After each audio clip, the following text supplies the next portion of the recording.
2, 1. Hello, everyone. We are back. This time with some Lego. Lego HP1-4, no levels early, no cuts.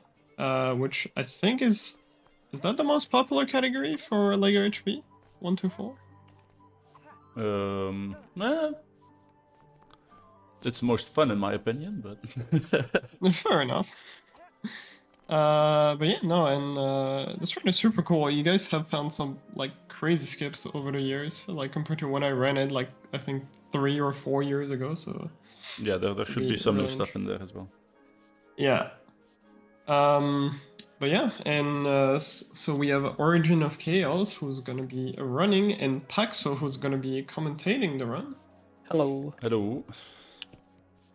Yeah. I'll just take it away from there. Yep. So first of all, we're running NOCUT5, which is this cheat code. It makes us able to skip all the cutscenes. It saves about an hour 20, an hour 10 of just that time in the run. So it's a way more fun viewing experience as well with this one activated. And another thing, I will be running with 2 controllers at the same time. We do that on Lego.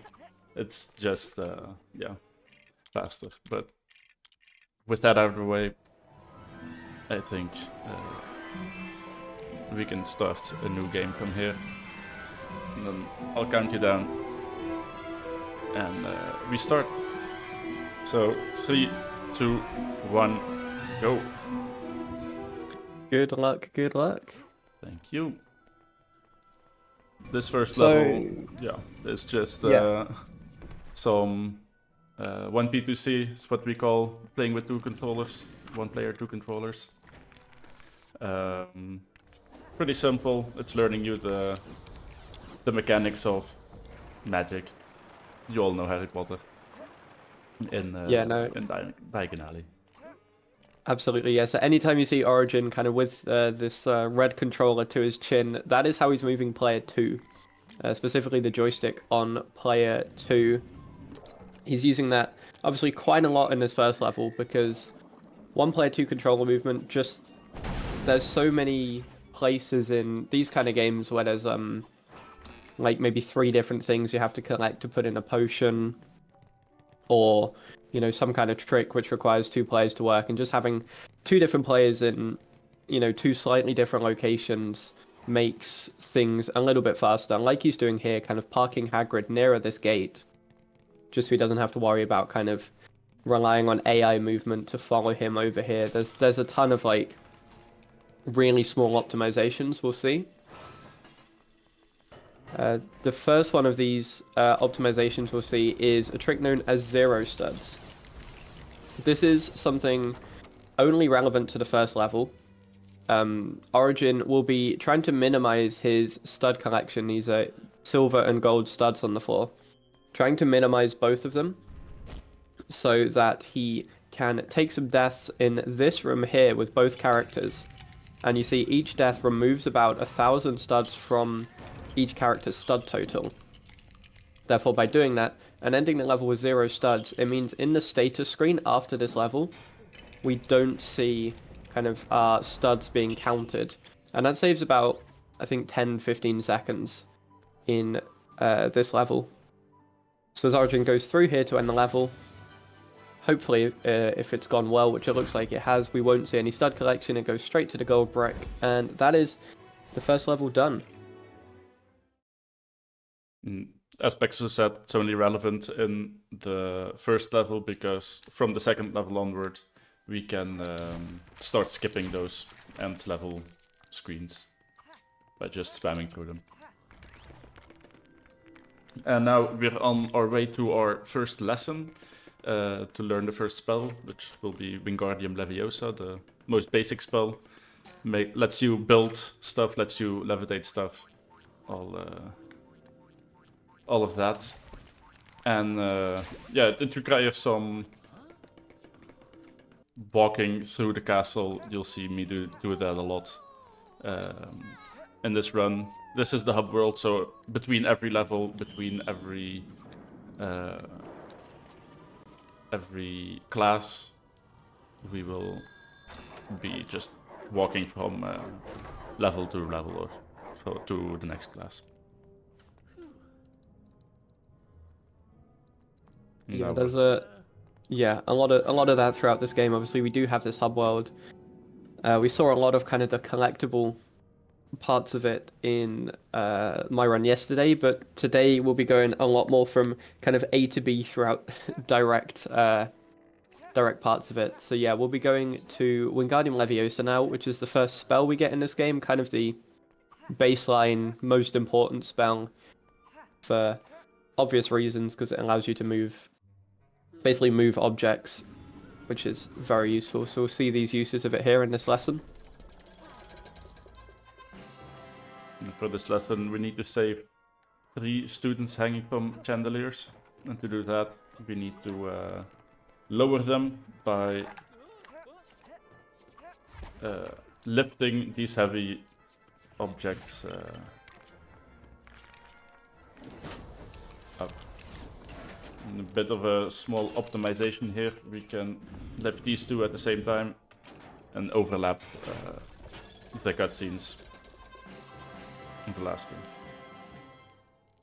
Yeah, that saves a small amount of time, but I think like 5 or 6 seconds or something. But it's one of the few strategies that's, if anything, easier to do kind of 1 player 2 controllers than trying to do it in a co-op environment, because obviously being 1 player 2 controllers, you can kind of time things a lot better between both players, whereas that's a lot more of a struggle if you're with two different people, 2 different brains. But yeah, we'll see here from Origin, this is some of the pretty intense 1 player 2 controllers that we get throughout this run. You have to time kind of opening this gate and opening the top door at the same time, but you have to be very careful not to do this top door too early, otherwise you don't fully fill all the criteria to open the bottom gate and you end up losing a lot of time.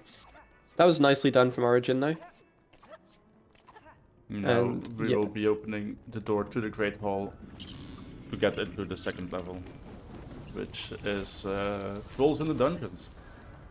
So we're already at Halloween. Yep. And this is, I'm trying my best to explain the trick that Origin's going to do at the very start of this run. This is what's known as a wrong warp. Basically, what Origin is going to do is be putting a pet down, and then Harry will interrupt with Wingardium Leviosa this pet putting down animation, and that warps the pet to 0-0.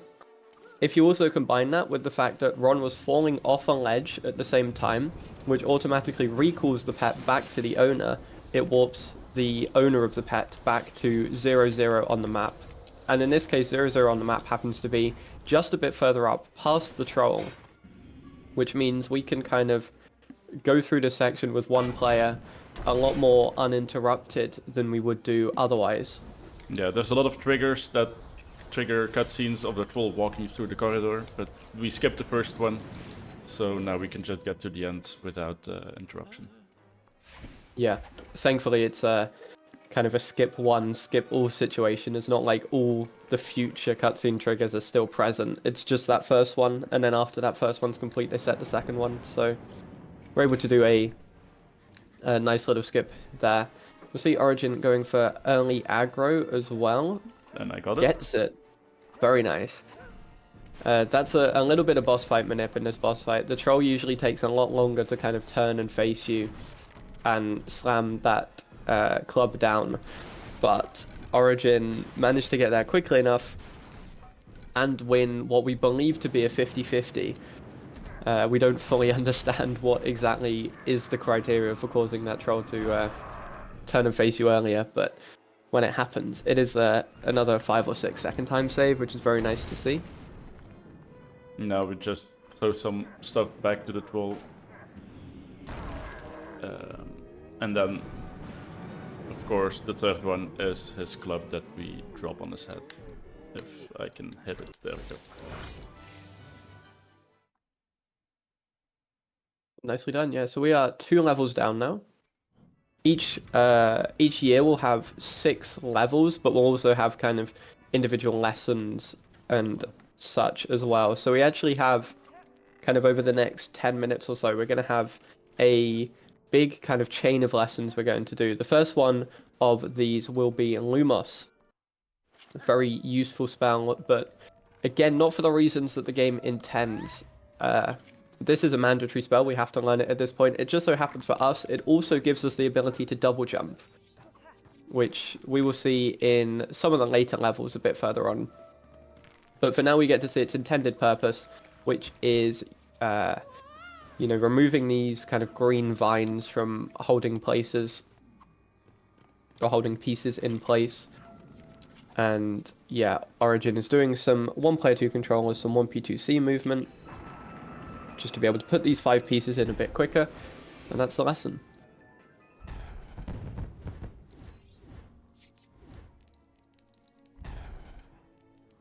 And then we're on to our next lesson, which is Strength Potion. We'll just...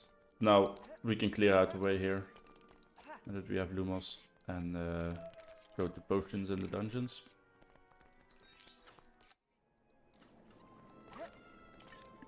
Yeah, this is... Sorry, yeah.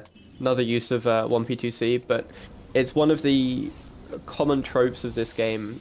For any potion you have to build or find 3 ingredients and put them in to a certain location. We saw that in the very first level. We'll see that again here, but this time the potion will be orange, which is what indicates that it's a strength potion.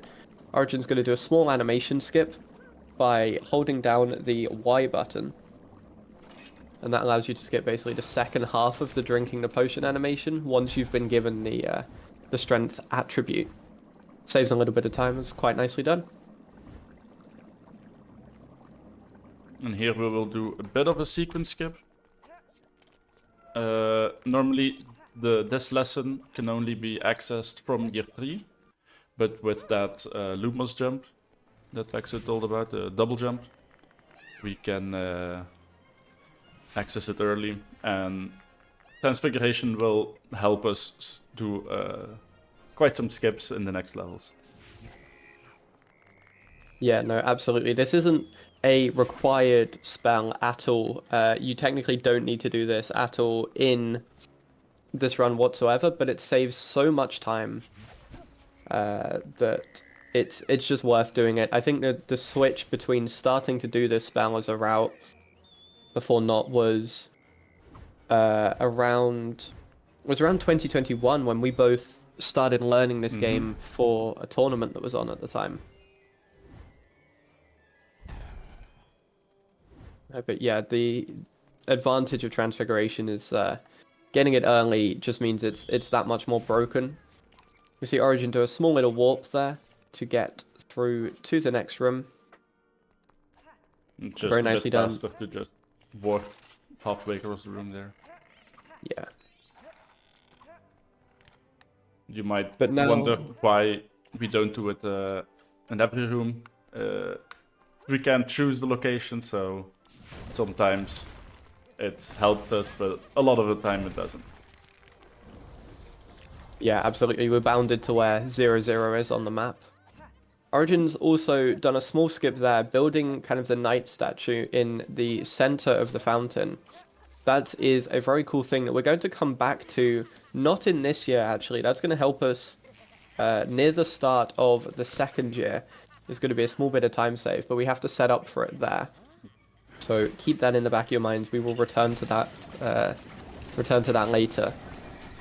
But before then, we have kind of the second part of Lumos, I guess this could be described as. This is our Lumos Solemn lesson, which is the second part, and basically it allows us to get rid of these kind of green tentacle vines that are on the walls, rather than just the regular vines that we got rid in the first Lumos lesson. Yeah. So it's a little bit different. Now we can shoot Lumos as well. That's basically it. Yeah. And yeah, it's not a trick that or not a spell that we actually use much in the run for its intended purpose anyway. But yeah, all these lessons at the moment, apart from Transfiguration, which we did, all of them are linear. So we kind of have to play through each one. And this will be the last level we have to play through in year 1, which is broomstick flying.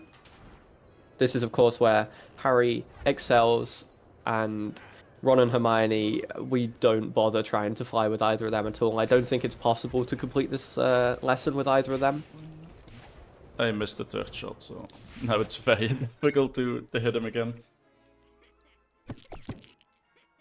But yeah, there is one thing we can do with Ron here, if Origin chooses to do so. Origin could, if he wanted to, shoot this purple flower with Ron. Chooses not to, just does them all with Harry, which I do not blame him for at all. And yeah, we are going to see another pet warp here from Origin. So again, interrupting, putting down a pet with the Wingardium Leviosa spell, warps the pet to 0-0 on the map. In this particular map, that is not just one door across from where we are, but in fact 2 doors across from where we are, which is very useful. Saves us a good amount of time.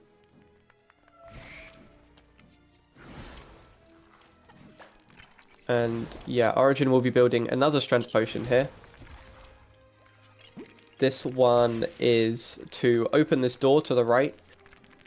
There is a way over this door, actually. We can do a transfiguration jump, which we'll talk about a bit more in the next level.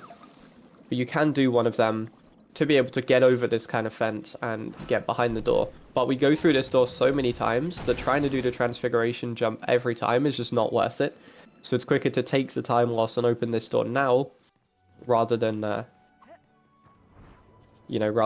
bother with having to do that jump every single time we come through here.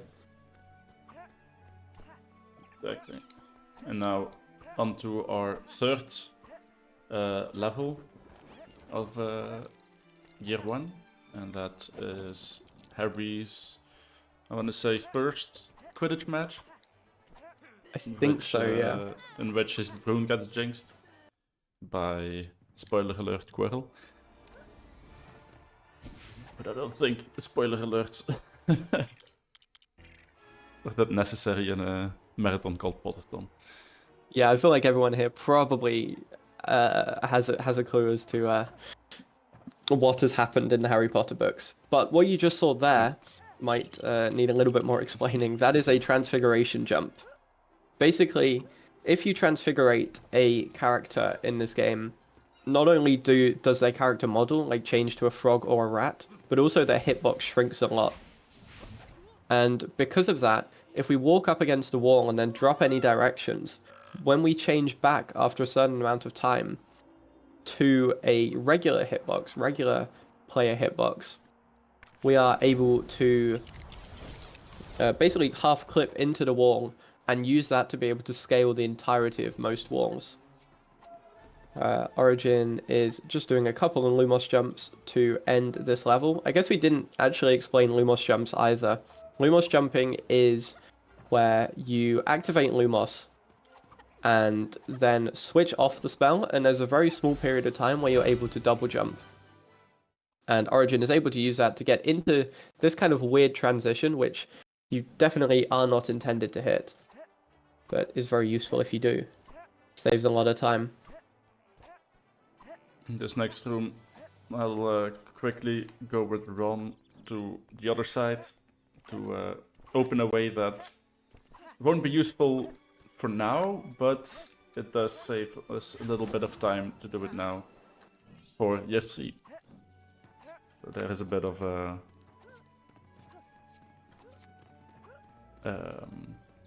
working towards the future as well.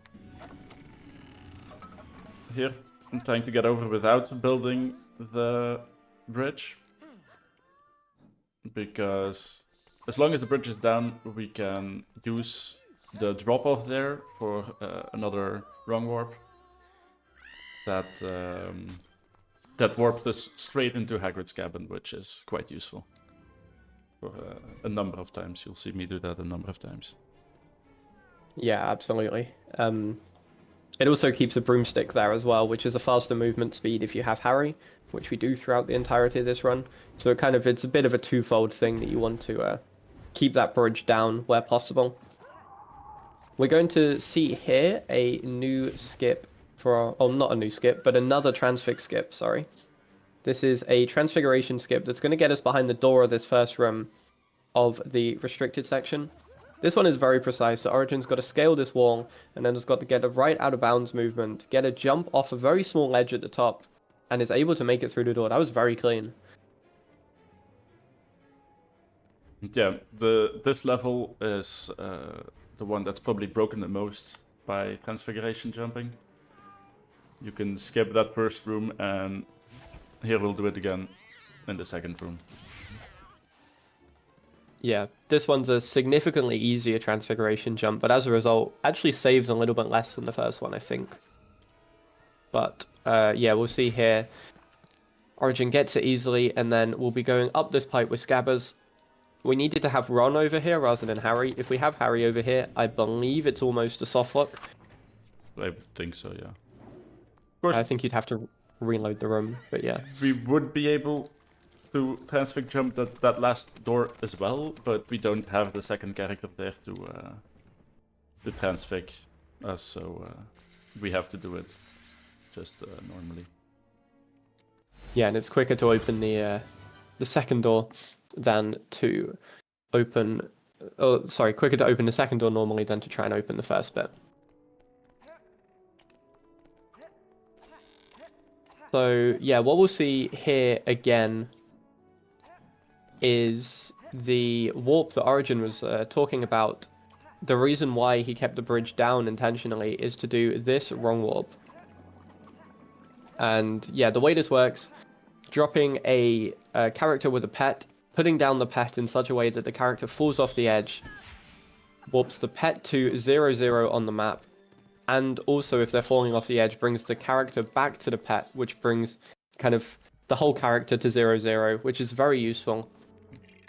Origin is able to use that to get down to Hagrid's hut really, really effectively, and that saves a decent amount of time. We go into this level, which is very Lumos jump heavy. Origin's going to be get the first Lumos jump, and then we'll be dropping in to bring Fang up to this upper level using kind of AI manipulation, manipulating the non-player characters to be able to jump up there, which was very nicely done. And that allows us to progress through that room. This room, again, will be another 3 Lumos jumps that we'll see from Origin. The middle one of these 3 is the hardest. Gets the first one cleanly.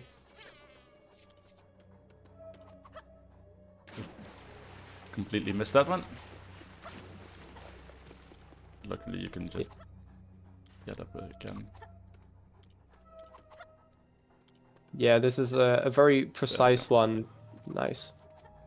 Yeah, very precise because the height of the area you're trying to jump on is basically the same as the maximum height you can get from a Lumos jump, and everything else is sliding collision.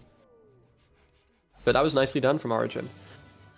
And yeah, that is 5 levels out of 6 for this first year done. We have 1 more level left, and it is, of course, where we go on up to the 3rd floor, the Forbidden Corridor, and confront Professor Quirrell. For that we need to change the staircase again, the one we changed at the start of the game, and into this level. The game also already spoils you that it's Quirrell, so... I also like when you enter the Forbidden Corridor, Quirrell waves at you, as in like, yeah, you can come here. He's stunting you. Yeah, that's a staple of this game. I think every level starts with a character waving and beckoning you in. So I guess I didn't think of anyone more appropriate for this one. So the one guy you're trying to chase is going to be there instead. But yeah, this is a very interesting kind of level to play because, well, if you're trying to do any kind of collectible category, this level is basically the same in any percent as any of those collectible categories, with the exception of a student in peril category. So all students in peril.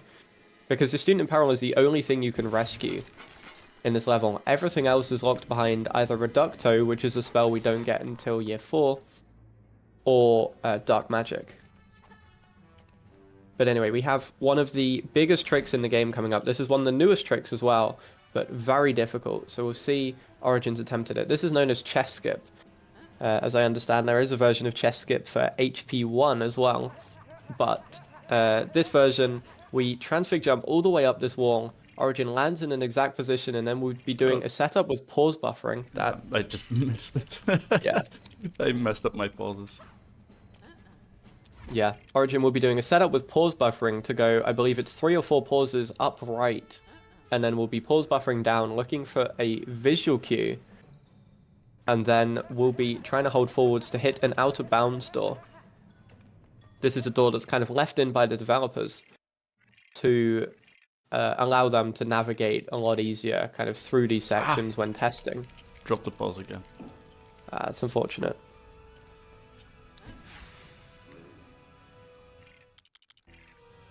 Yeah, this is a very, very difficult skip. Annoying to set up, especially when you have the rat transfiguration rather than the frog transfiguration. You kind of get 2 types of transfiguration every time. Oh, I can try it. Oh, still nice. made it. Let's go.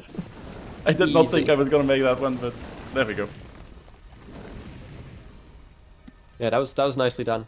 Drop the pause fly, but still made it work.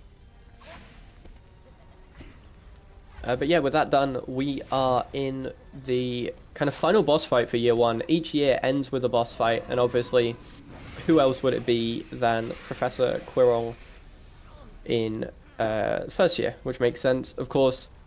True to the books and the films, the way to defeat Professor Quirrell is for Harry to just go up and touch him.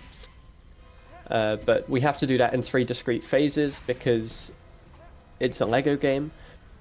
And everything works in 3 phases in LEGO games. Everything, yeah. Absolutely, but that does mean, Flo, now is a good time for any messages if you want to do any shoutouts or something similar. Sure. We don't have any donations currently, but I will remind everyone that all your donation goes towards the Trevor Project, which is a leading suicide prevention and crisis intervention organization for LGBTQ young people. So any donation will be greatly appreciated and will go through to a good cause. Sorry, I can't even speak. I'm just mind blown by this amazing boss fight. Oh, hit. But that is the first year done. And there's normally like a long cutscene, another cutscene, but we can now skip everything and go straight into year 2. So what is considered the best year in this game by most people? Probably year That's a tough 4. In my opinion, I would say year 4. But that's because it's only the levels. There's only, I think, 1 or 2 lessons in there. Well, every other year, it's way more lessons and interruptions. Yeah, I'd agree with that. I think year 3 is the hardest year. There's a lot of really difficult skips in that one. But year 4, it's like you've gone through the storm, and you get to enjoy some really fun platforming sections in some parts of year 4. But yeah, all the years really are pretty good in this game. They certainly have their plus points, and a few of them have a little bit less than plus points, let's say. But that's the way speedrunning goes, right? What we're going to see here, however, is a really big skip, new skip from Origin. This is known as a stored super jump. What Origin is doing is forcing Hagrid to jump through AI manipulation, and basically dropping in, interrupting that state, and then using that state, forcing that super jump to kind of come back in the right direction to go straight through the door. And yeah, that kind of jump bypasses all kind of, you know, walls and obstacles. You can just go straight through the door. And that was very cleanly done. It didn't give me much time to explain that. That was the point. But that does skip quite a big part of that room. Yeah, and I think makes the first level here quite short. Yeah, I think in that room in particular, it's about a 30-second time save. There are a couple of other uses for it, but unfortunately, the uses are very limited by our ability to force the AI to do a really scripted jump, which is what we need. There aren't that many places in which they exist, but when they do exist, we for sure make use of them. But yeah, we are going into Mandrake handling now. Pretty chill lesson, this one. Just gotta pop into the wardrobe, get some fancy headphones. Hopefully we get a cool style of headphones. The one with the spike going through your head is the coolest one. Oh, we didn't get that. That's a shame. Yeah, there's one simulating a spear going through the head. That's a funny Objectively the best one. Yeah. I remember as a kid, I'd keep on going into the wardrobe until I got that one. But yeah, we are now going to see, you might remember at the very kind of start of, well, not at the start, but in the middle of year 1, we did a thing with a statue in the middle of this fountain here to be able to spawn this plunger. And what this does is allows us to go through this door, which is technically blocked by a student because of the mandrake, but we can just use the plunger and just shove that guy aside, and we can go straight through the door ourselves, which saves a decent amount of time. We do have to do it twice, so we'll see that again. But that's, yeah, another example of us doing something kind of in early game that helps us out kind of later down the line. This jump, if I can get it, there we go. This also skips getting through a glass wall with a mandrake. Yeah, we'll have to do that jump a couple times in the run, but going for the mandrake is so slow because your movement with the mandrake is so slow that it is definitely worth it. Yeah, not only is the movement with the mandrake slow, but you're also the mandrake or the wardrobe itself to get the headphones is on the complete other side of the room, so it's a long trek to be able to do that. So it is just quicker over the course of a run to just do that Lumos jump multiple times. But yes, we also we learned to Mobilis. Yep, new spell to get rid of pixies. We'll find those, spread around through levels and the hub world. You can see the pixies here. Of course, in the hub world, we'll not be using them. But in levels, they are...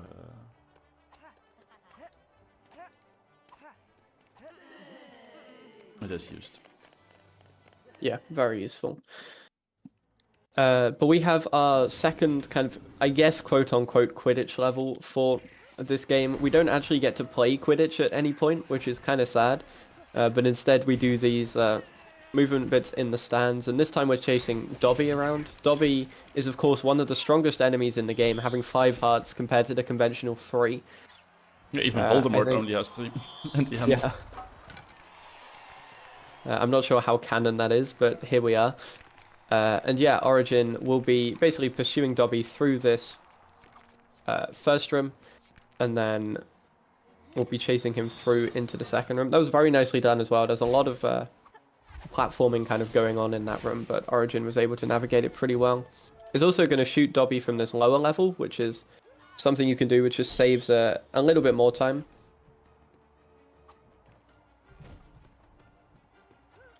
And then we'll be shooting Dobby from this cupboard with Hagrid while lowering the kind of bridge to go to the next section where Dobby is.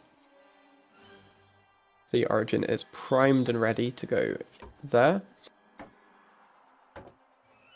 And yeah, we'll be getting rid of Dobby here and then be going into the final room of this level. There we go. Yeah, this is a bit of a strange final room in all honesty, because we have to deal with a Mandrake here, and one of the big points that the game tries to make is that Madame Pomfrey is obviously an adult, so has access to stronger spells, so can technically break the Reducto lock on the cabinet. Oh, that's unfortunate. By timing walking through that door, you can skip this cutscene, but I mistimed it, and now we're looking at a dancing skeleton. Yeah, that is unfortunate. But yes, Madame Pomfrey is meant to have these spells to break the Reducto lock, which allows you to open the wardrobe to get the Mandrake. But in Madame Pomfrey's character design herself, she has a hood, and they also coded it in the game that characters with a hood are just able to pick up Mandrakes kind of natively. So we actually don't need to use that wardrobe at all. I think there was a bit of an oversight maybe from the devs, but it makes that room a lot quicker, for sure, especially with the camera pan skip if we can get it. And it's plunger time again. Everyone's favorite time. It just looks so funny. Yeah. Especially because you can just go over people. Yeah. We will have to go through that door again, but from now on, we don't need to before we go into year 3. And then once we're in year 3, Prisoner of Azkaban, we don't need to do it at all. Oh, sorry, the Mandrake, I think, doesn't spawn in the same place, or the student doesn't block the door. So we only need to do it those 2 times with the plunger to be able to get through. We are now in the Expelliarmus lesson.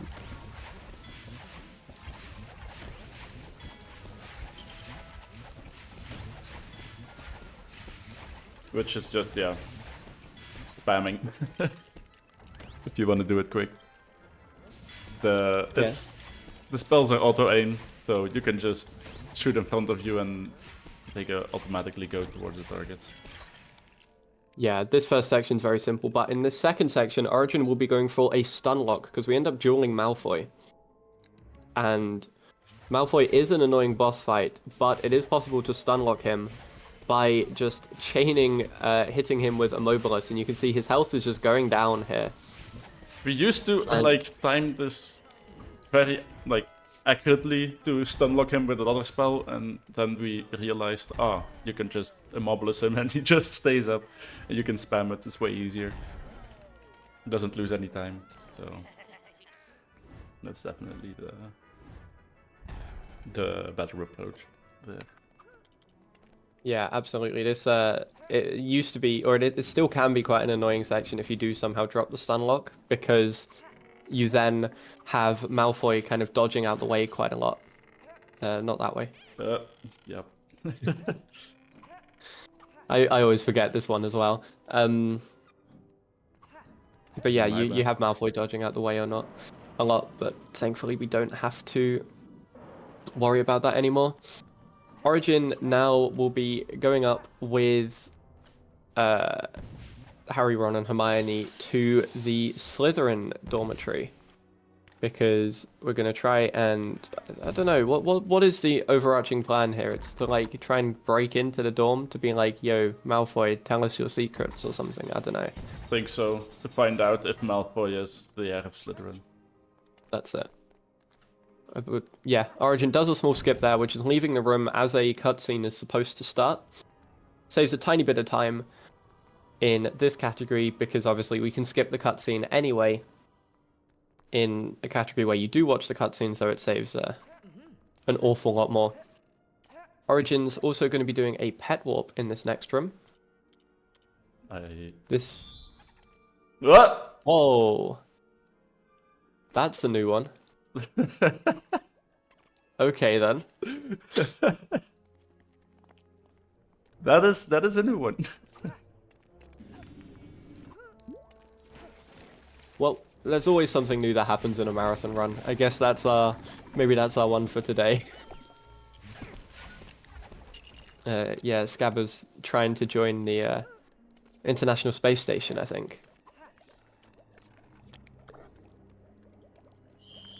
But anyway, yes, the entire point of this section is to make this Polyjuice potion, and we get given Justin Finch-Fletchley as our token by default. And to finish this section, we have to switch to our good pal Justin and wave at the painting. And yeah, of course, this gives us Polyjuice Potion, a mechanic which we are not going to use in the run again, because it's mostly used for collectibles in free play. But yeah, we don't need it for this run at any point really, because we always make sure that we kind of I think we can hit access everywhere that we need to in story with just Harry, Ron, and Hermione. But there will be two things going on here. Origin will be going and setting up the way for getting into the third level of Year 2 by doing these jumps on the right-hand side. This is known as Trophy Jump. Very awkward piece of platforming to skip kind of what you're meant to do with opening this curtain to get up. But that was nicely done from Origin. And at the same time, on the left-hand side, he was also doing another bit further in the process of opening the door for... what level does it start? It starts 3-2. Yep. So, also something for a later year. I always forget this one doesn't start with a cutscene. Yes, this is the one level that doesn't start with the cutscene. But yeah, this is a nice level. 2-3, nice and chill. Origin's going to be using a lot of 1P2C, 1 player 2 controllers here in this first room, because we do need 3 ingredients for the Polyjuice Potion. This is to transform into Crab and Goyle to trick Malfoy.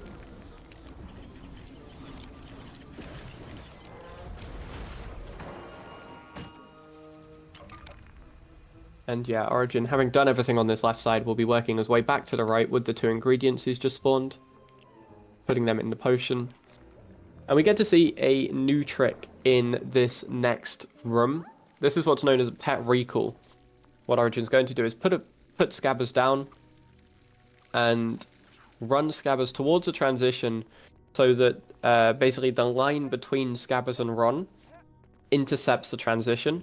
And then by recalling Scabbers, Scabbers will then come, or the game then thinks Scabbers has gone through the door, and as a result, we can skip that room. Very useful piece of tech to have. And we will use it again later as well. Not just to be fancy. There we go. Nice. There's a bit of a waiting time to end that level, so it's always the goal to get on the snake set.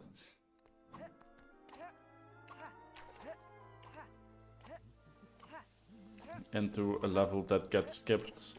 Half of it gets skipped in any percent, but of course we can't skip any levels in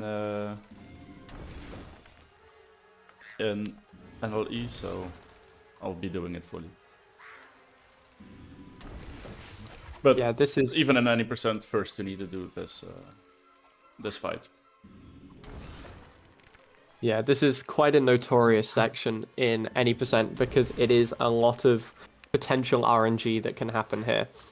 Basically, in each of these kind of throws where Myrtle's throwing pieces, she could either throw a object, which we can then use magic to throw back at her, or she could throw a silver piece. And if she throws a silver piece, then we can't do anything with that. We just have to wait until the next one. I think that's Origin's first silver piece so far. Yep. Maybe if I hadn't explained it, we would have still been on good RNG. But I think the average around here is like 5 or so. So hopefully that doesn't happen with this last piece. That will work just about. Ron tried to put his wand away at the wrong time, but we're fine.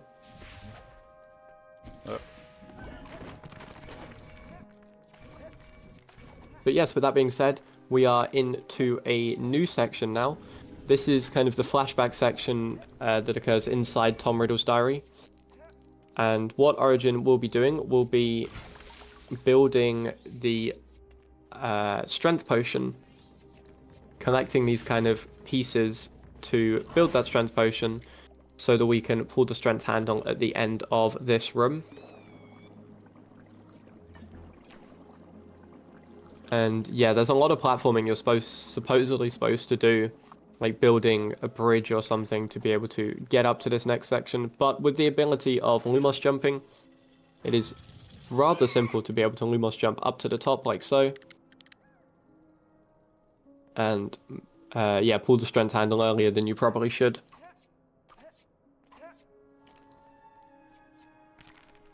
There's a similar kind of theme in this room as well. We will be seeing Origin doing some skips. This next staircase you might choose to skip. No, you're not going to do the Lumos jump here. No. That's fair.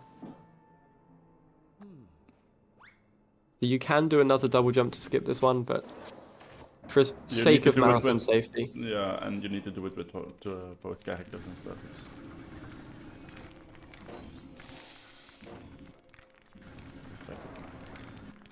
There we go.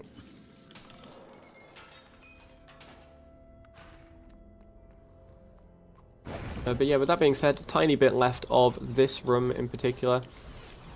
This is, yeah, Tom will be just dropping these platforms here. These platforms are actually not that useful. I haven't seen doing it like that before. That makes so much sense. Yeah, you can't, there's an invisible wall until one of the platforms is in. So then you can jump down from the top. And he can already start clearing the end there. Yeah, that was nicely done. And good RNG as well. That's always a good sign. And yeah, I think it's time we have some spiders to follow. Mm-hmm. And as you can see, there's enough spiders that we can follow here. I won't be going the wrong way in this section. Yeah, I think it might be pretty obvious which direction the game wants you to go. Both with the trail of spiders and also the fact that the level name itself that we have coming up is called Follow the Spiders. Loading spiders here.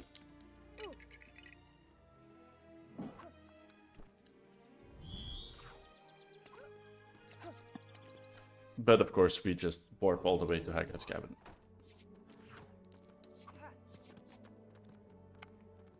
So yeah, starting off this room is quite a technically difficult room. Origin is going to be getting both players up, Fang and Harry up here. You don't need Ron at all for this room, because there's nothing that requires scabbers. So instead, we just bring Harry and Fang up, and they can complete this section, the two of them. We do need to kind of help, well, I think Harry has to help build a platform on the other side here for Fang to come up. And then we would be hopefully doing what's known as a drop-in, kind of a drop-in warp.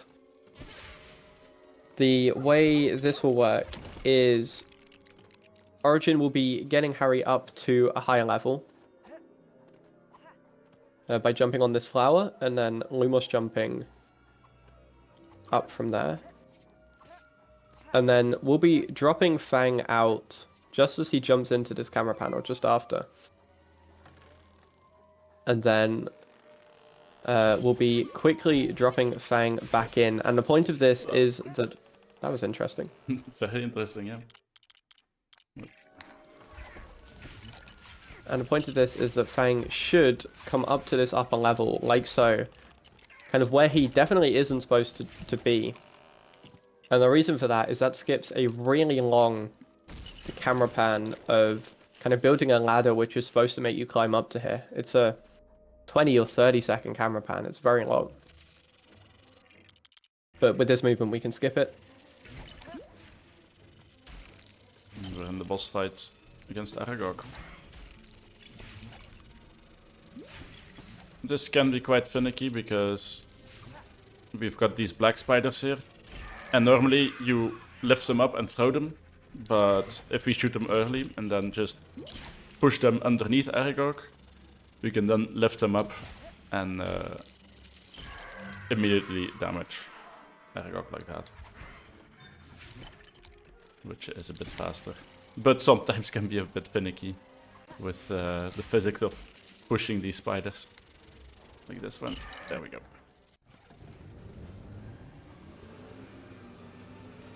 And speaking of wonky physics, this auto-scroller is notorious for just having some really wonky physics, especially with the motorbike Harry is on in the background, and we already left him behind because he was just jumping all over. It's quite difficult to not lose any time here on like all the trunks and stuff that are on the floor.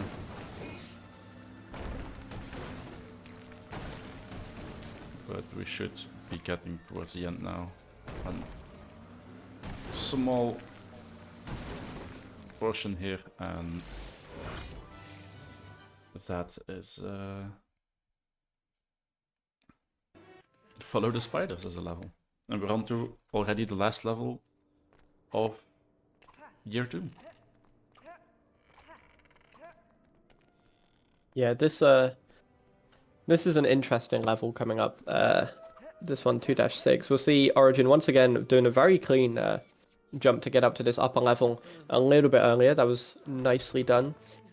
And then, yeah, we'll be heading into 2-6, where we obviously fight the Basilisk as our boss to end year 2. Origin is doing some jumps here to be able to get up to this upper part of the cubicle, and you can just drop scabbers essentially into this pet pipe, which you shouldn't be able to do, but the game just allows it. And yeah, that means that we basically skip the entire first half of this kind of, I guess, pipe puzzle or whatever it is you're supposed to do, which saves a good 20 seconds or so. Something like that, yeah. Yeah, we free our mandatory student in peril as well. There is pretty much no way to avoid that in any percent, unless you decide to buy Accio as a spell, but that costs 4 million studs, so there's no way we'll ever be able to do that in an any percent run. At least most likely.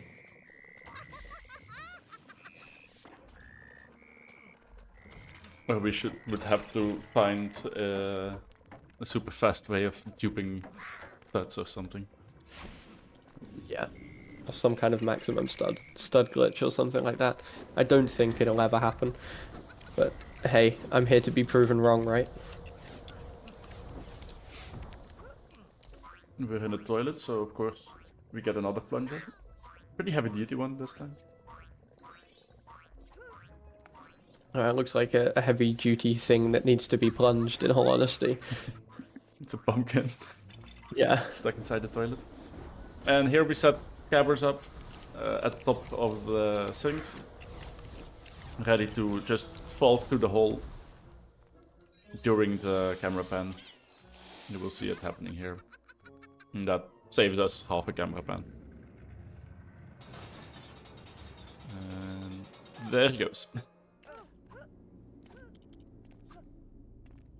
Here as well, we just skip this room with a Lumos jump and then a well-timed jump across the ledge there. And we're already into the last room here with the Basilisk.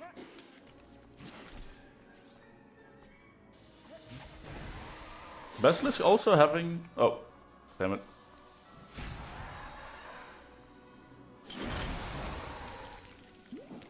Yeah, the Basilisk also has 5 hearts, so maybe it's not necessarily that Dobby's ridiculously strong, it's just that Voldemort is incredibly weak, apparently. Who would have thought? But yeah, this Basilisk has kind of 3 attacks that we need to get through to break each of these sets of rocks. And yeah, each of these sets gives us an item which we can then use to build a strength potion, which is what we use to progress to the next phase.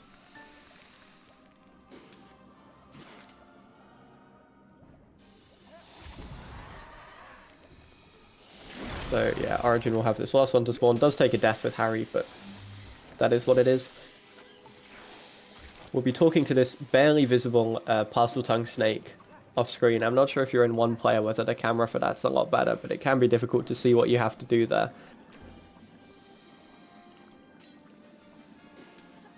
And then, yeah, Ginny will have the strength potion and we'll pull the strength handle. And then, Sorry, yeah. yeah, quickly shoot him right there. Because that immediately loses him a heart here and saves us a bit of time. Exactly, yeah.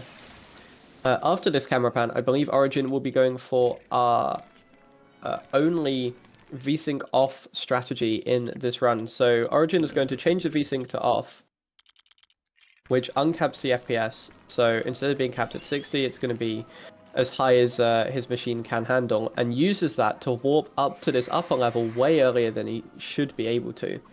That was very nicely done.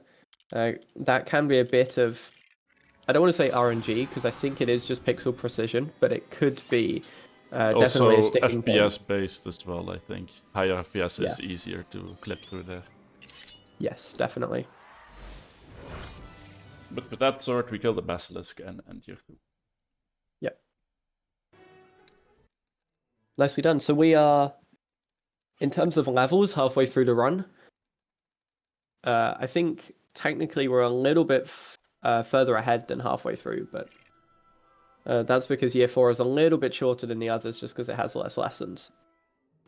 But now we're going to play one of the levels which we don't actually play in any percent anymore. It's the only level we don't play in full in any percent now, because we do a frame perfect skip to avoid this this lesson. But we don't have to worry about that in this category. That's why I prefer an LE to not have to do frame perfect skips halfway through the run. Yes, no, that's very understandable in all honesty. As they are also one tries, of course.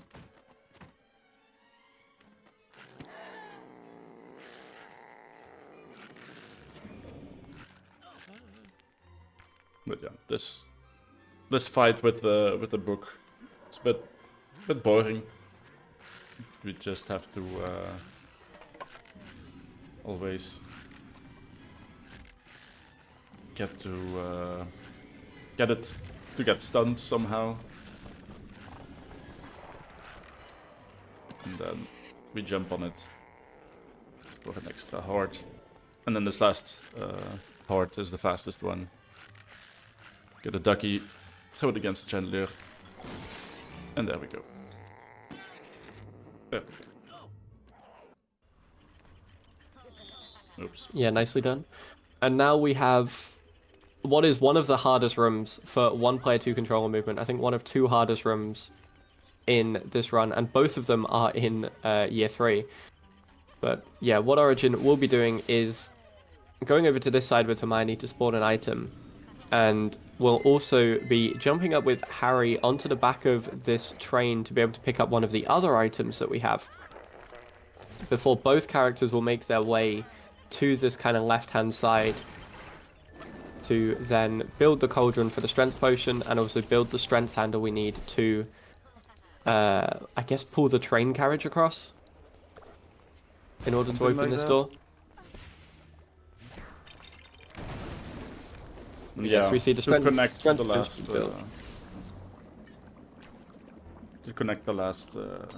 carriage there. Yeah, absolutely. And with the strength potion built, that was actually a very clean run from Origin. And yeah, we'll be going forwards into this room, which is another pet recall. So again, this time using Crookshanks and Hermione. Crookshanks and Hermione are going to basically make a connected line between them, where as the crow flies, that line intercepts the transition for the next cutscene. And therefore, by skipping that, or by recalling there, the game thinks that Crookshanks has hit that transition, and we can go through into this next room. And yeah, now we have Professor Lupin, which is our first exposure to the Patronum spell in this third year, and we use that to take out some Dementors here. That is like your main combat for taking out Dementors. Exactly. And yeah, after this room, we'll see Origin do a bit of a skip here, where he's going to you're meant to escort Lupin all the way through the room, avoiding beams of moonlight so he doesn't get turned into a werewolf. But instead, what you can do is position Lupin just by the edge of these beams here, and by moving down the train with Hermione, because the Dementors are spawned in... Oh, that was unfortunate. Because the Dementors are spawned in, they are targets for Lupin, and therefore you can shoot them from an extremely long range. And once Origin has shot all three, he'll drop out player 1, and that'll be the level.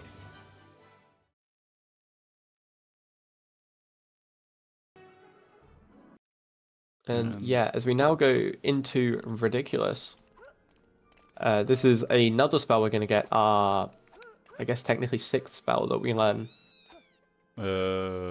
Yeah, I guess so.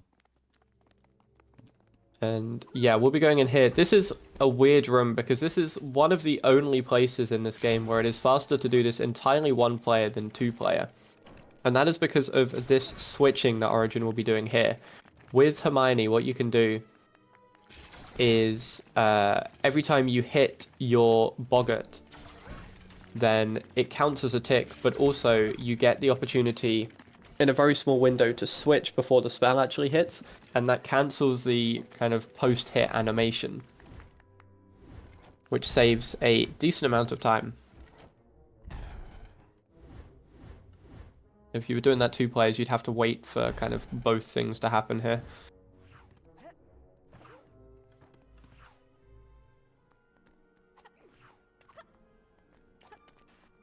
Origin will now be making his way to Divination. Once again, we're going to use Hermione here, because we're going to use Ridiculous on this chest. This time we have to let the animation play out, but we intentionally choose to use Hermione rather than Ron, because the animation is significantly quicker than Ron's animation. And yeah, makes it a lot easier to, or a lot quicker to get through that section. Divination itself is a very simple lesson. We don't actually gain an ability from it, at least as far as I'm aware. It's just like a thing we have to do as each of the years follow a linear path. Mm-hmm. Oh. Need I am failing the children's puzzle. Yeah, these puzzles, especially when doing 1P2C, are very easy to take your eyes off. It wasn't even doing 1P2C. That's true. Because you don't need to hear. Hermione is the longest path there, so you don't need to. Oh. God. Uh-oh. You're gonna have to restart the game. That is... Yeah, that's my bad. That is unfortunate. That is, I guess I can explain that. That is something that can happen with this game in particular. It is a result of having no cut enabled. You can skip these cutscenes, but if you skip a cutscene while the game is saving, you'll be put into an infinite load. Also, put no cut in again as well. You are very right. No offense, I don't want to be watching cutscenes for the rest of this run. That is true, that is true. But yeah, that is an unfortunate time loss. And we have to go... Yeah. That is just me wanting to be too fast and yeah, skipping the cutscene before saving ends. Yeah, it's very easy to forget that one, because a lot of these cutscenes you'll kind of just idly mash the buttons you need to skip the cutscenes. At least I do. But yeah, we get to see Origin put in the code. If you were wondering what the code is that allows you to skip cutscenes, it is this. It is NOCUT5 with a 0 and a 5 in there. And yeah, any cutscenes are then able to skip. be skipped. You can do that on any file as well. Once it's input and accepted, then it'll work for kind of any file until you restart the game. So obviously when Origin reset the game there, he had to Input it again. yeah, redo. Yeah, exactly. Are we... You'll have to redo divination, I think. Nope, you just go straight to Buckbeak handling. Cool. So not an awful time loss. These kind of things just, it happens with this game. As long as Origin remembers that the exact same thing can happen in this very next lesson. Yep. So he doesn't skip that too quickly, we should be fine. And this is a very difficult lesson as well. This is Buckbeak handling. I said in 3-1, the first level of year 3, that was one of the hardest one-player two-controller movement sections. This is the other one. This is also why we opened up the pumpkin way, so we can just pass through it now. And not have to worry about opening that again.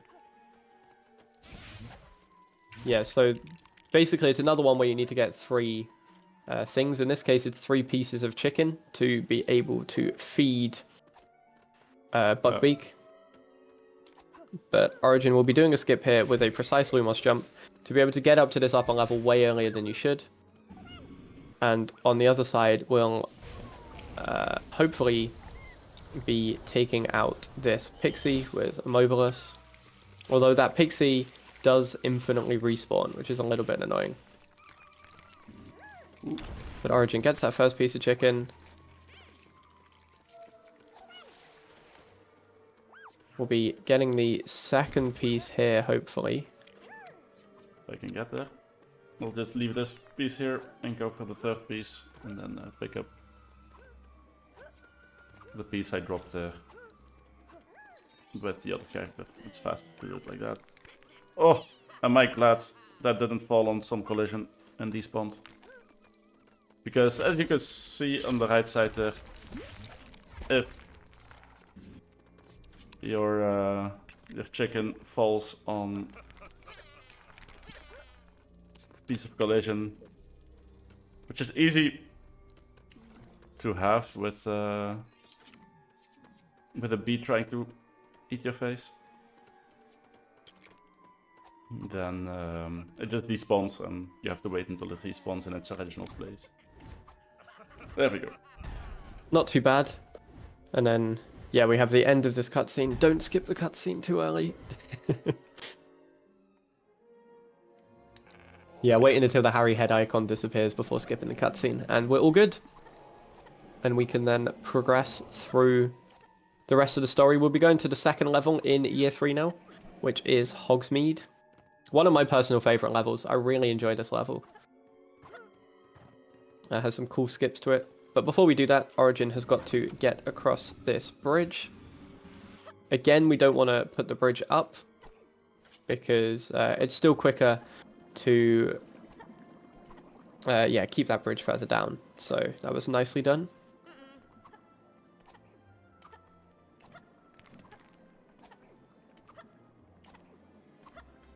And yeah, we have to go into this room here to play this cutscene where Harry's not allowed to go to Hogsmeade.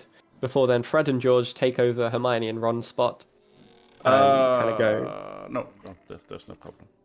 Because I did think of putting the head down before we're here. Yes. Because we don't have a pet here, so if I did not put the head down, then we would have had to do some polyjuice magic to get Ron back or Hermione back.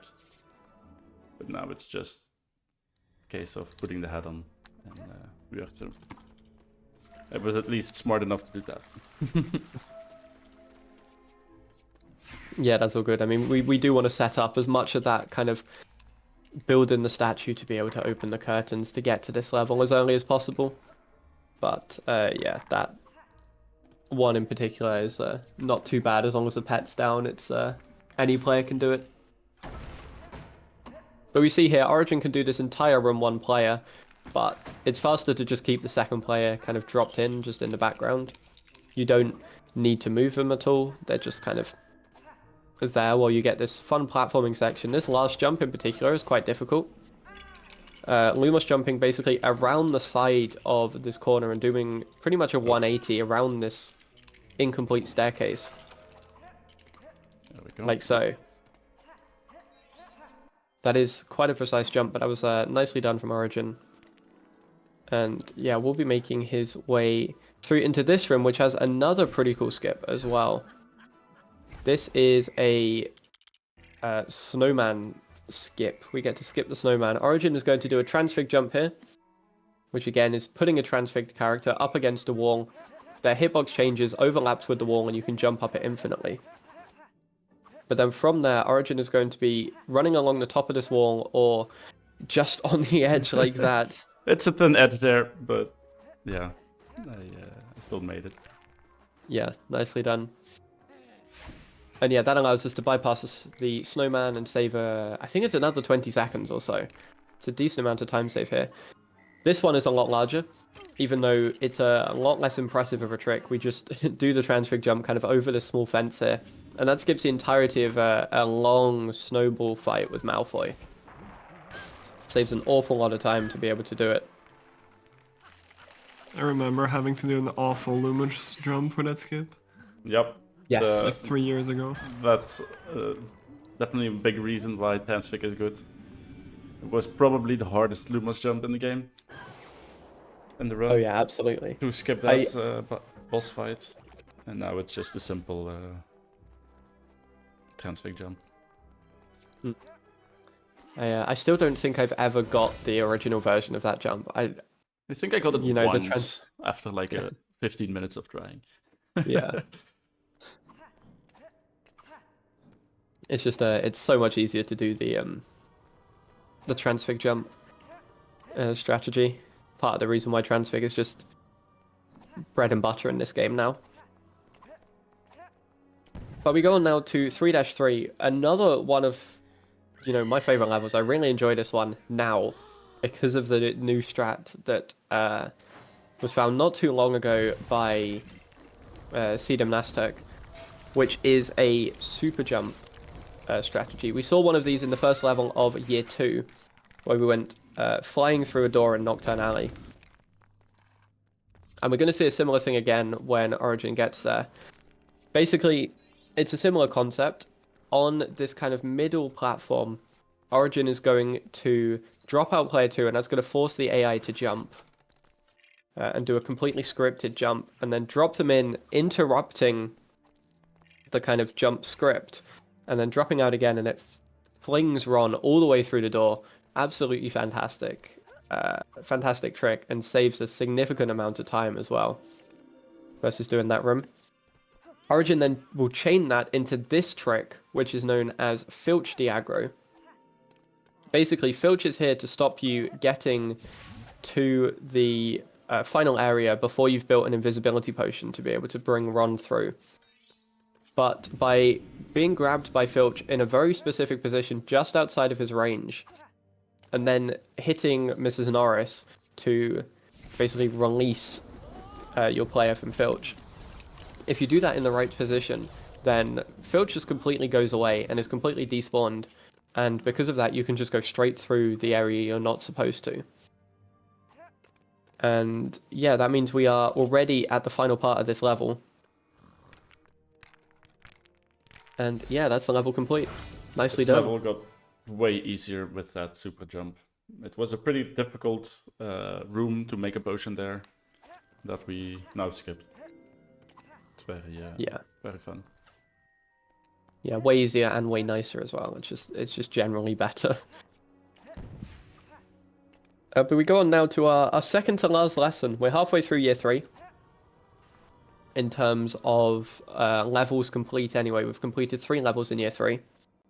But now it is time for Harry to learn Expecto Patronum. Obviously, we'll be learning that from Professor Lupin. And I think this is one of the... Is this the only lesson where we actually get to play as a teacher? I think it is, right? Probably, but Yeah, I can't think of any other on the top of my head. Yeah. Sorry, that was mean to make you think while you're doing this 1p2c. I forgot how difficult this 1p2c is.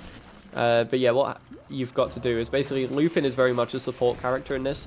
Will be helping Harry kind of hit these 5 boxes full of boggarts, which appear as Dementors for Harry. And yeah, doing that cleanly hits all 5. And yeah, that was a nicely done lesson. Yeah, it's a lot of different actions that you need to do with both characters here, so it can get quite convoluted. Especially when someone distacts you. My bad, my bad. Well, I'll try my best not to ask you any too brain-intensive questions as we go into this next level then, because this is 3-4, the Shrieking Shack, but is pretty well known for one trick in the first room, which is known as Angry Tree Skip. Before we get there, though, Origin will have to do another Wrong Warp off of this bridge. Very nicely done. And then we'll be entering this level here. Yeah, this trick in particular is pretty infamous just because it is probably the most difficult trick we have in the run right now. Basically, what we have to do with Transfiguration is position Hermione up against this wall so that we'll jump to the top of the wall and get out of bounds. I got Unfortunately, hit by the tree. I was too fast. yeah.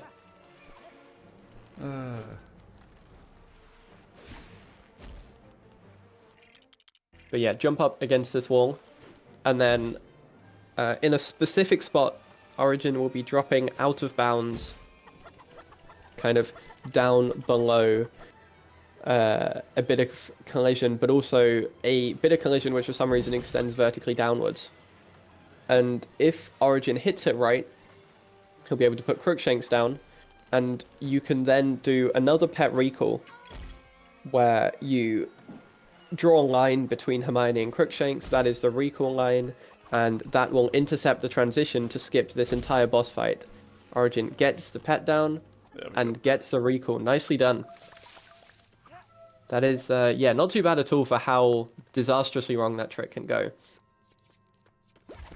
But, yeah, in this room, or in this level, it doesn't necessarily end there because there's still a lot of platforming we have to do. This inside section in particular, there's a lot of very easy ways to kind of lose time. We're going to see Origin doing a slightly safer version than you could do here to get both characters up.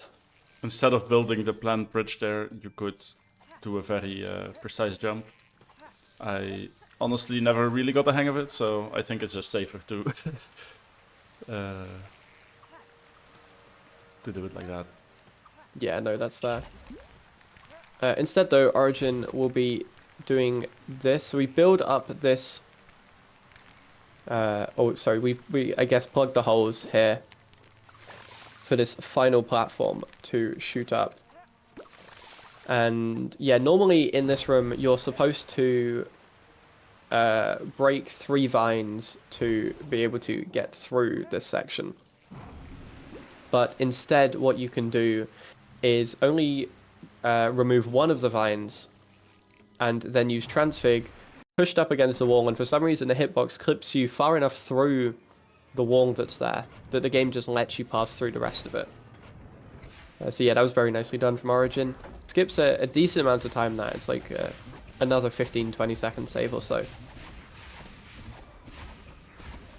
Here we need to hit every piece of furniture that Scabbers or Peter Pettigrew is hiding in. And then after we do that, we can build a ginormous mousetrap to catch him. Because for some reason he also goes for the cheese. Of course. And then, yes, one room left in this level. And again, we're going to bring out the Lumos jumps again. This is activating Lumos and then switching off the spell. You have a small period of time to be able to double jump. And yeah, we'll see Origin gets it there nicely. Does it to spawn these pixies, which spawn the ladder.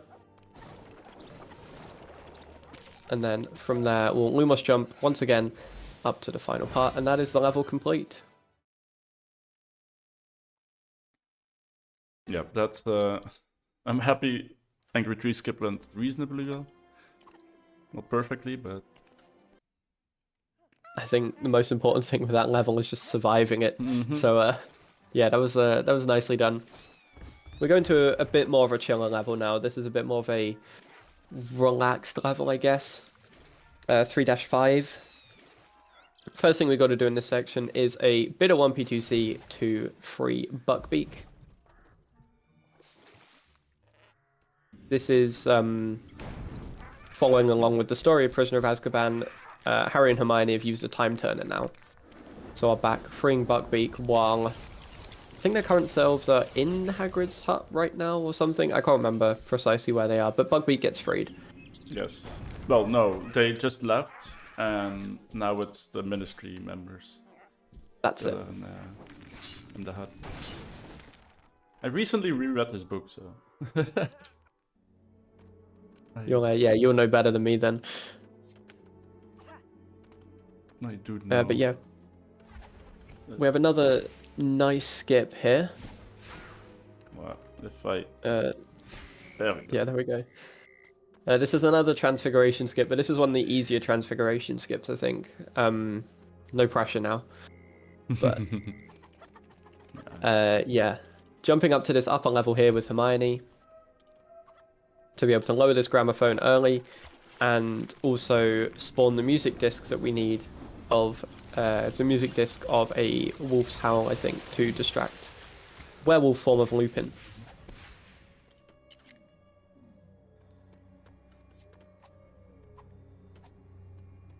Yep. We won't see it in the cutscene as I am going to skip it, but eventually it's not gonna work, and then Hermione just does it herself anyway. Yep. In the end.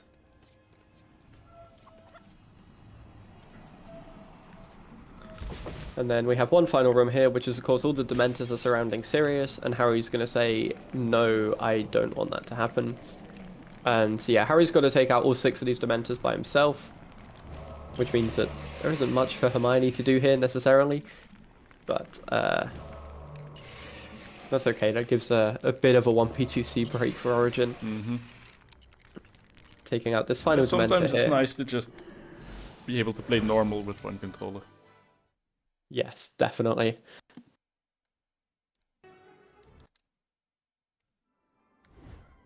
But yeah, with that being said, we are going on to the final level of Year 3, which is the Dark Tower, where we will be going up and rescuing Sirius from being imprisoned at kind of the top of this tower.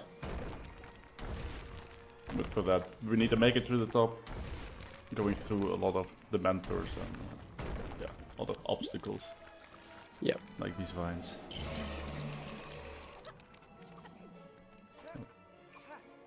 Nice bit of collision there. Thank you, game. But yeah, we'll see another skip here from Origin. Origin is going to use this barrel, but not for its intended purpose, which is to like water the plants to get you height to go up or something. Instead, just uses the barrel directly to be able to jump up to this upper level, because you can finish this upper level completely with Harry. And yeah, there's at no point do both characters have to get to the door to end the level. It's only, you know, once one character hits the door, then the game considers you in the next room. And we use that in quite a few places. This is a fun little parkour section with 1 player 2 controllers. This feels really nice with 1 player 2 controllers, because although you're using both characters at the same time, you kind of alternate between them, which means it's not too stressful. You know, you can kind of focus on one character at a time, which is always a nice thing. And yeah, make your way through. However, we do have another big skip here. Another newer skip as well. This is another one of these super jumps. The final one we're going to see in this run. Origin's going to jump down here with both characters. We'll be breaking this window, and the inside of this area, I think it's the Divination Tower or something. The inside of this area gives you these scripted super jumps. So Origin sets one up on Hermione there, and we'll be using it to cross this gap, this giant kind of bridge gap here, to get over to the other side. Origin does so, switches to Hermione. It looks so good. Yeah. It looks so satisfying to just see her flying over. Yeah, instead of building the bridge, you can do that, and it saves about 30 seconds or so. So very nicely done from Origin. We'll now be taking on these Dementors who, thankfully, have decided to spawn today. Yep, Origin was in doing my a practice yesterday, I softlocked here because the Dementors were not doing anything anymore. Looks like they've decided to show up for the marathon, which I guess is a good sign.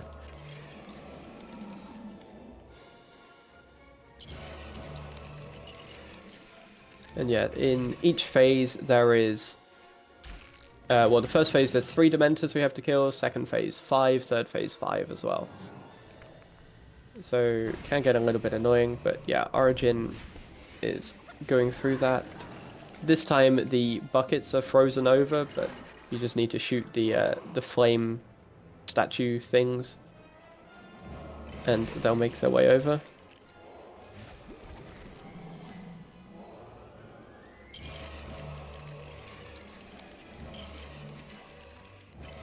There we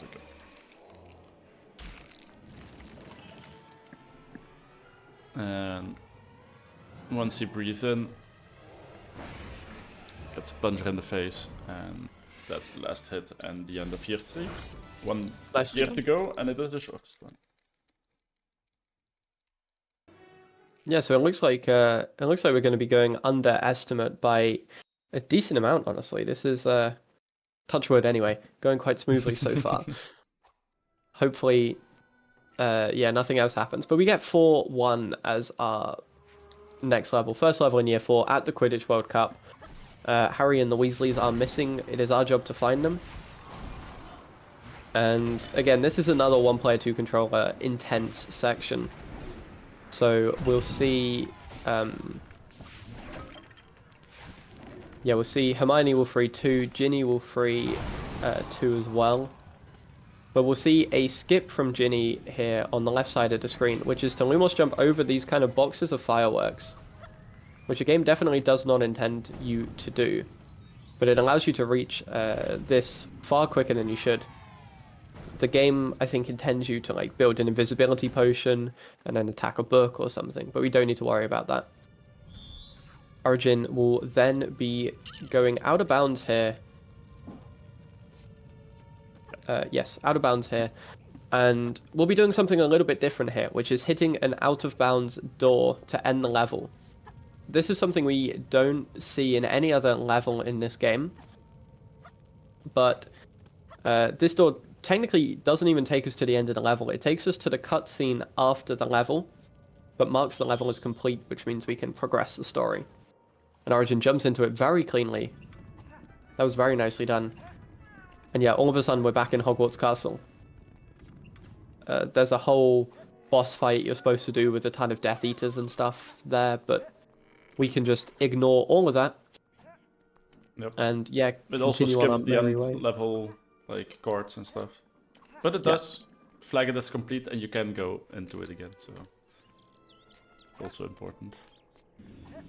You're not soft locking yourself out of completing the game that way. Yes. Talking of soft locking yourself, this is a very big potential area for a soft lock. And the reason for that, as we're doing the aging potion, is kind of weird. Basically, in this game, 90% of the rooms, maybe even more than that, are split screen rooms. So, say your characters get too far apart, what will happen is the game will split the screen in 2, and you'll be able to see both characters playing.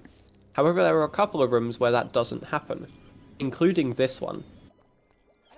And the big issue with that is you can potentially get something known as controller lookup, where if one character is essentially pushed off screen, the game will try to drop them back in on screen, but we'll drop them in not using your controller, but using like a default kind of ghost controller. And if that happens, it loses an awful lot of time. The only way to fix it actually is to go back to the very main menu of the game. So fingers crossed that doesn't happen. Origin has played this level a lot, but basically what you have to think of with this level is Harry and Hermione, or player 1 and player 2, whoever they may be, are attached by a piece of string, and if that string gets too far, gets too far away, then it snaps and you're soft locked. Yep. But there we go. No problems. Nice. Yeah, able to avoid that very nicely. And yeah, that is Aging Potion done. That is our second to last lesson in this run done. We don't get a spell from that, but we do get the ability to use the Aging Potion, although we never use it. Now we go into another cutscene. This is the cutscene that like starts the Goblet of Fire, the Tiebreaker tournament. Did you put your name in the Goblet of Fire? Exactly. Yeah. That's the one. But then we immediately go into next level, which is called Dragons. So where Hagrid cheats and shows Harry what the first task is all about. Yeah. This is one of my favorite levels, this one, because it's a really good one. Yeah. It is punctuated by big skips, which we're going to see. This first room, casually, is actually really slow, but with two sets of skips that we're going to be doing, known as red skip and blue skip. Red skip skips the red dragon, blue skip skips the blue dragon. We are very inventive with our naming.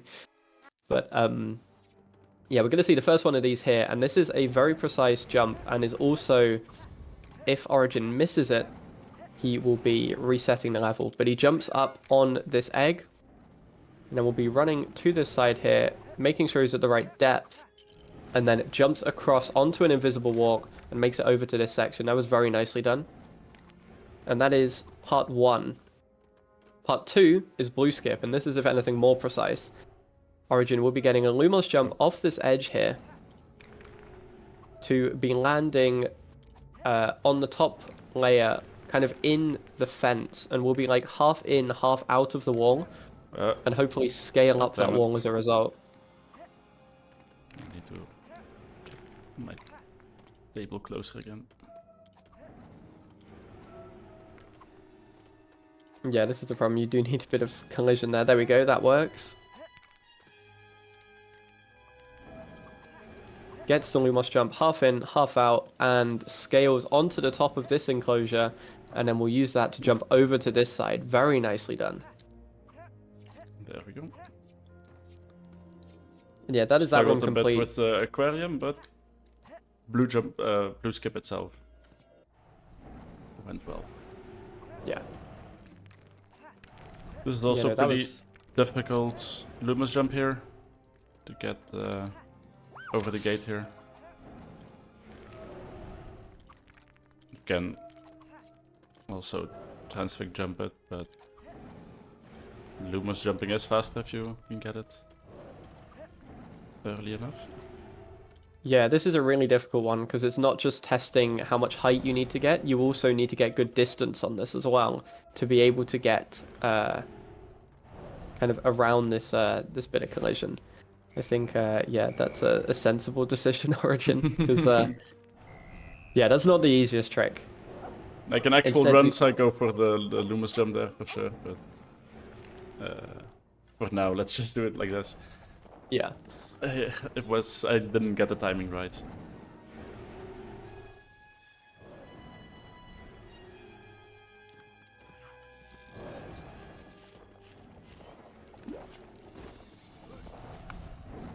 And then here it's 1P2C, Fang and Hagrid downstairs, and then Harry upstairs. That's also the only time in the run that we use the invisibility cloak.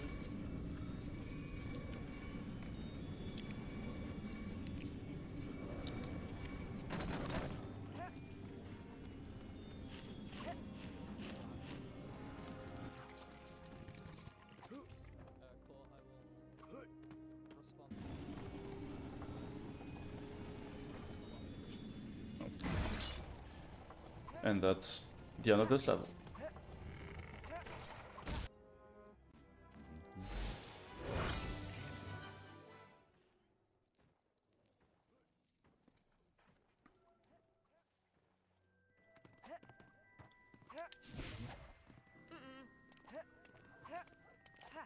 Yep, so with that level complete, we will now be heading on our way to our final lesson in this run, and this is for the Reducto spell. This is a spell that blows up silver pieces, quite a common trope throughout a range of LEGO games to have a spell or something, some kind of ability that blows up silver pieces. And it's yeah, in this generally game, explosives are needed to blow up silver pieces. It's like the Lego rule. yeah. And in this game, we happen to have, that spell is taught to us, which is a bit rarer for LEGO. That's normally it's kind of a spell that a bad guy will have, or an ability that a bad guy will have, but we actually get it by default in this game. And yeah, to do that, Origin is freeing these 5 students like so. That actually went really well. Those students sometimes have a tendency to block the shots coming towards you, or coming towards them, meaning they don't hit the silver pieces, meaning you don't, you have to try and aim around them a little bit. But there are precise positions which you can stand, which makes that a lot easier. And yeah, that was nicely done. And now we can start the Tribers of Tournament proper with the first task.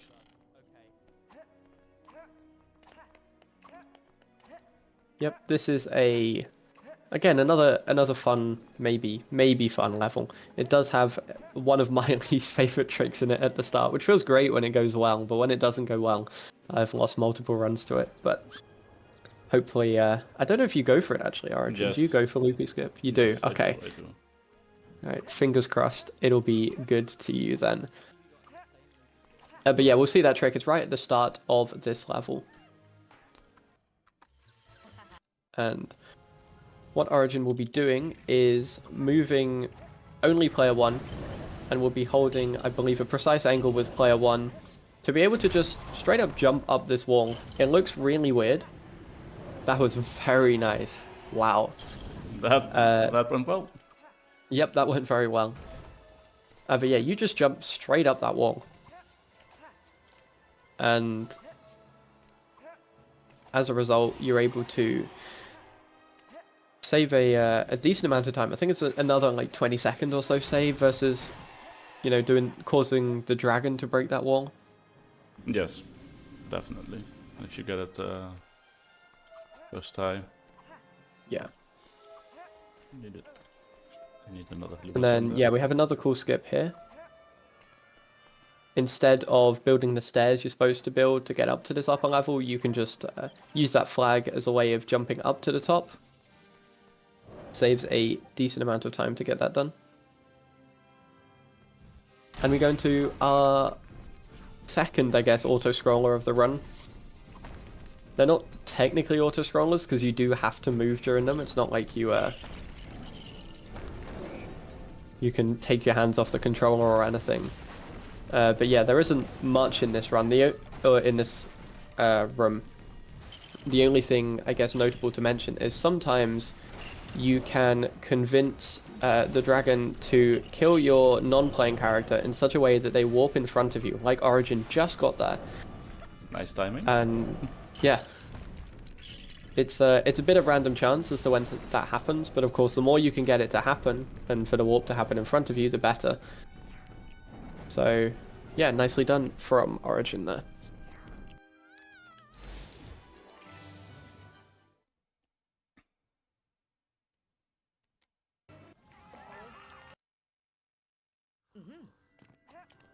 And now we go into the third to last level. It has gone quick this run, going through all the 4 years of Harry Potter, but yeah, third to last level looks like we'll be underestimate, which is always a good sign. But yeah, this is Secret of the Egg, so we are going to go to a cutscene here, which is Cedric telling Harry to go to the prefect's bathroom. Yeah, while himself just coming from out of the grounds. So I think he just took a bath in the lake in this cutscene. Of course, I'll skip it, but yeah, he just went to take a bath in the lake and then told Harry, yeah, go take a bath as well. I think so, yeah. But Harry, being sensible, does go to a bathroom. Yeah, so we'll see, last time we went to the bathrooms, Origin did this trophy jump, kind of a bit of platforming here to be able to get up to this upper level. He's going to do that again to jump up to this next bit and then try and Lumos jump off this top trophy up to the upper level. That was nicely done. Second try is not too bad. It is quite a precise jump. And then, yeah, instead of going to the bathroom where we had the Polyjuice potion, we're going to go up to this upper level because we can now break this Reducto gate. And drop in layer 2, so it's already ready for this level. Yep, because it is 1P2C time. This first room, anyways, very intense 1P2C. There's kind of a lot going on with both characters. You're trying to do, obviously, as much as possible with both at the same time. The difference between this and, you know, your kind of normal 1P2C, one player, two characters movement, is that Myrtle is kind of a bit of a secondary character because obviously she's a ghost, so she can use Wingardium Leviosa, but no other spells. She also moves slower when she has pieces and such. So kind of a lot of the 1P2C routing we do here is trying to even things out as much as possible, but make sure that Myrtle, you know, is able to kind of keep up with what needs to be done alongside Harry.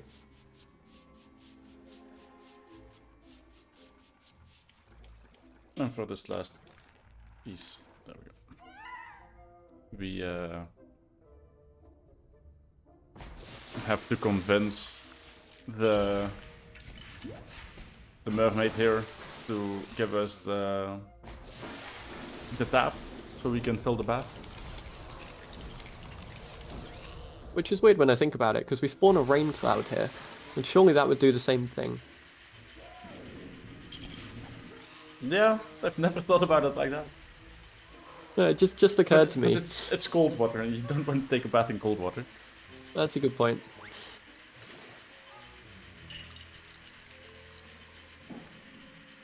But yeah, instead we fill the tap, fill the bath. With red and yellow water. Very, of course.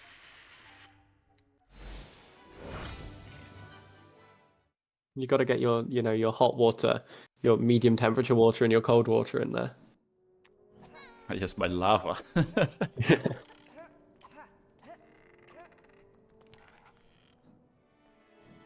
But yes, we are now on to 4-5, so the 5th level, which is the second task, the Black Lake, rescuing your a loved one, I guess, from all the way under or at the bottom of the lake.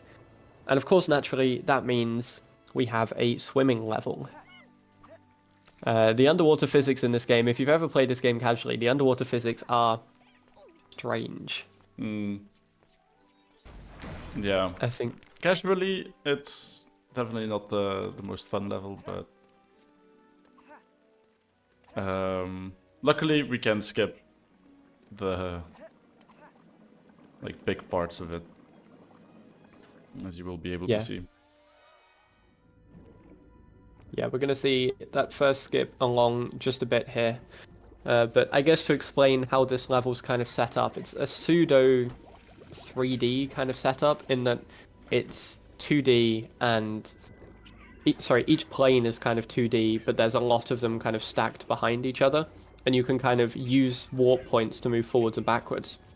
But also, what they didn't account for are some attacks against some slopes in places. We'll be able to move the characters forwards and backwards themselves. And we're going to use this here to get Harry out of bounds. and it's going to look really weird, but Harry is now walking along the lake bed. And that's very strange, but then even stranger is he falls down further and is swimming now again. And this is completely out of bounds under the sea. No, under everything in this section. And because of that, instead of doing all the boring inbound stuff that we're supposed to do, we can just kind of remain like so and hit the door for the next room. Yep. Luckily, the triggers extend to the underside, and Yeah. we can do exactly the same here as well. Yep, that was so fun. I think it's worth doing it again. And we're going to see that here. Once again, drops below the floor. And yeah, we'll just be able to go through to the end of this room as well. These are two big sections that we just skipped. Yeah. Unfortunately, we do need to play the last part here, which is also not very fun. Yeah, the worst thing, the difficult thing about this section in particular is these mermaids that we can see on the screen right now, because they will try and grab you, like they're grabbing Cedric right now, and they get in the way of everything because they interrupt any animations you're doing. So if you're trying to build or use magic, then yeah, they will just straight up hit you. Sometimes they will refuse to acknowledge that they've been hit as well, which is also very useful. And of course, it doesn't help that there's also a lot of them. There's always 2 spawn on the front, 2 spawn on the back. I got lucky here that one got stuck inside the tube. So down there on the bottom of the screen, there's a mermaid stuck in a tube. So right now, like for this one, I got lucky with the mermaids.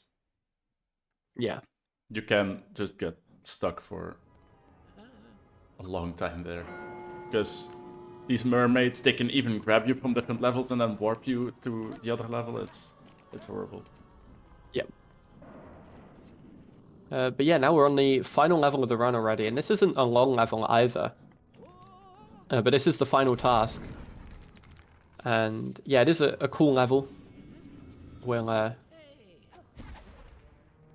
yeah, see how Origin navigates it. But before we navigate anything in the task itself, we have to navigate a seemingly endless staircase.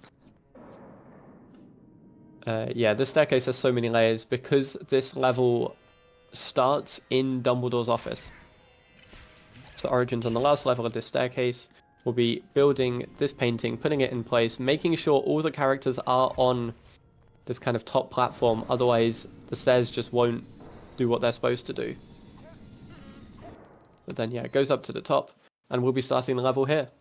There we go. And now we have Cedric as a second character. Yeah, so this maze section here is a pretty interesting section. Basically, you are in a fixed room, but you need to enter the doors in a specific combination to be able to leave. The combination is always the same, but unfortunately we can't just enter them straight away. We need to build this knight and shoot it so that it points the way before the door becomes active. And then once we've done that, we are able to kind of enter the doors in the right order. So this one will be right, then left, then down, then up. Like so.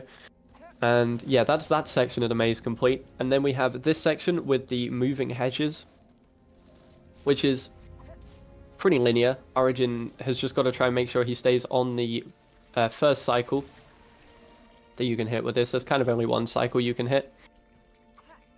But yeah, Origin making his way through here. And then we just need this pixie to get the arrow. And then like that, open the exit. At the end, this is actually a book thing that did not make it into the movie, but did make it into the game. The Sphinx. But we just Loomis jump over it, and there we go. And Into yeah, the now we're last, in the last fight. Time is coming up. Once we attack and defeat Voldemort here, so it's just a bit of spamming. It's 1 heart remaining.